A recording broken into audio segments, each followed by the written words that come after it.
Okay, so in the last two examples, we were given the eigenvalues. So my question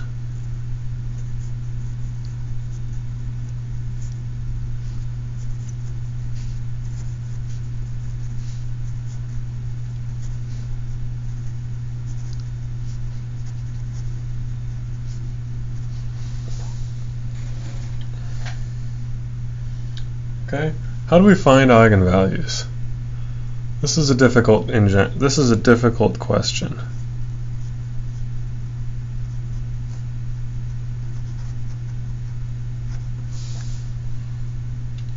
Okay, so I want to close this section with a partial answer to this question. Okay, so here's a partial answer in the form of a theorem.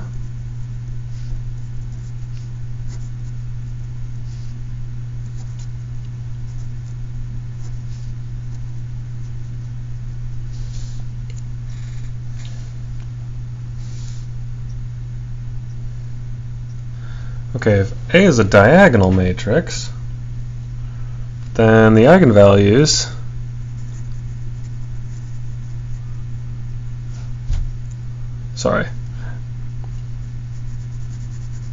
if A is a triangular matrix,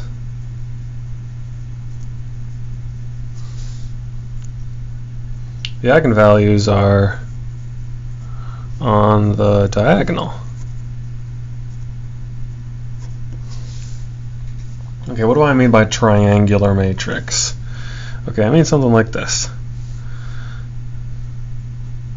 So here I have an A, here I have a non-zero entry, here I have a non-zero entry, here I have a non-zero entry. Okay, so these are just some numbers, but here I have 0. Or, so this is what I called upper triangular, or I could have all my numbers here and then zeros here. Okay, so earlier in the course I referred to this as upper triangular and this as lower. But either of these is fine. So if your matrix looks like either of these, upper or lower triangular, then the eigenvalues just appear along the diagonal. Okay, let's try to prove that.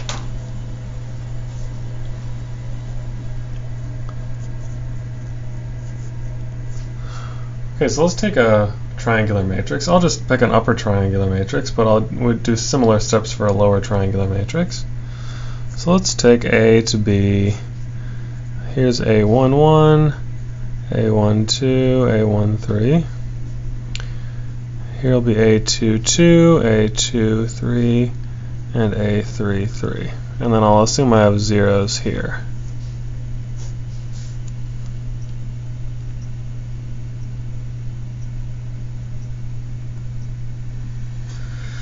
Okay, let's compute A minus lambda times the identity. Okay, so all this is going to be is, I'm just going to subtract lambda from all of the diagonal entries. So this is A11 minus lambda, A22 minus lambda, A33 minus lambda. And then here I've got A12, A13, and A23. I still have zeros here.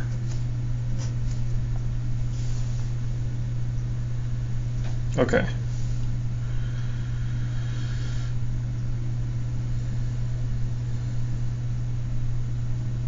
Okay, so here's the deal. If lambda is an eigenvalue,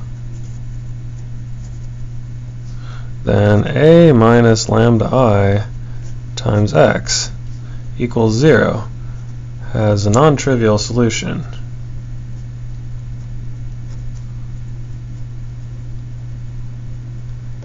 For x.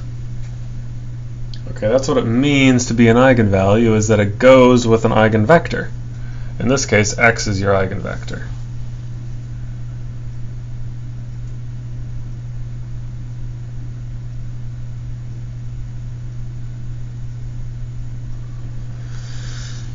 Okay, so what would it mean for this to have a non-trivial solution?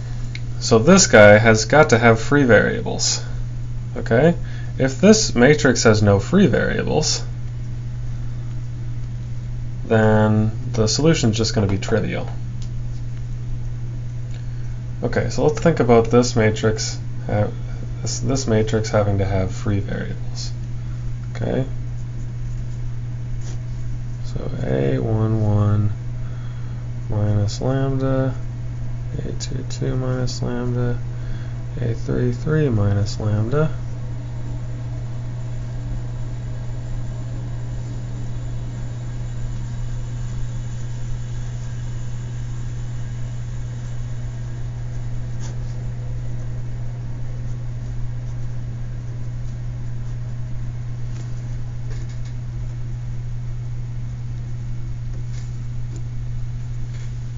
Okay.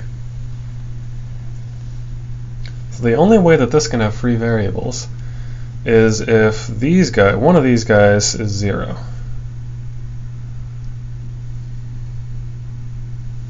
Okay? So think about if these were all non-zero, then these would be pivots, and then my matrix would be invertible, and there would be no free variable. So the only way that that can happen is if one of these guys is 0. Right? So A11 minus lambda, A22 minus lambda, or A33 minus lambda has to equal 0. In other words, lambda has to equal A11, A22, or A33. Okay, these are my diagonal elements.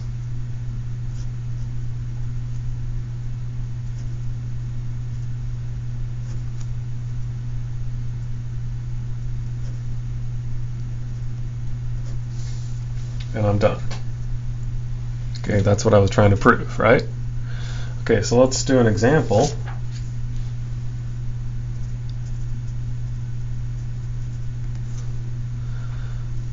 So I want to find the eigenvalues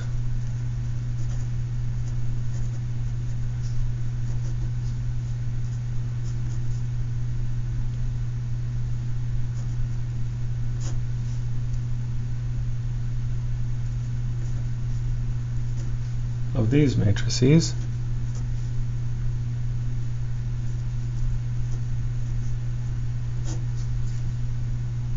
Here's a matrix,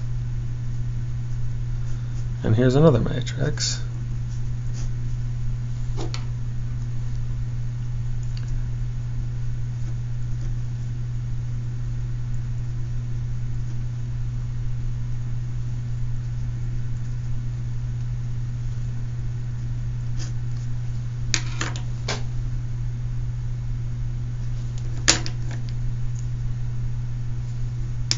Okay, so both of these guys are triangular, right?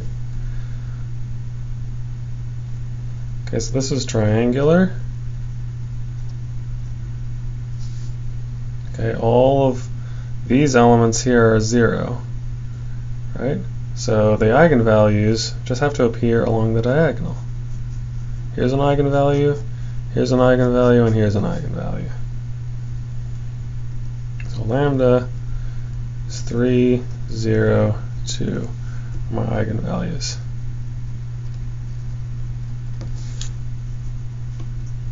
And those are the only ones. How about this one? This one's also triangular. It's lower triangular, but it's still triangular. So these are my eigenvalues. Lambda is equal to 4 and 1. You see that 4 happens twice, right? So we say that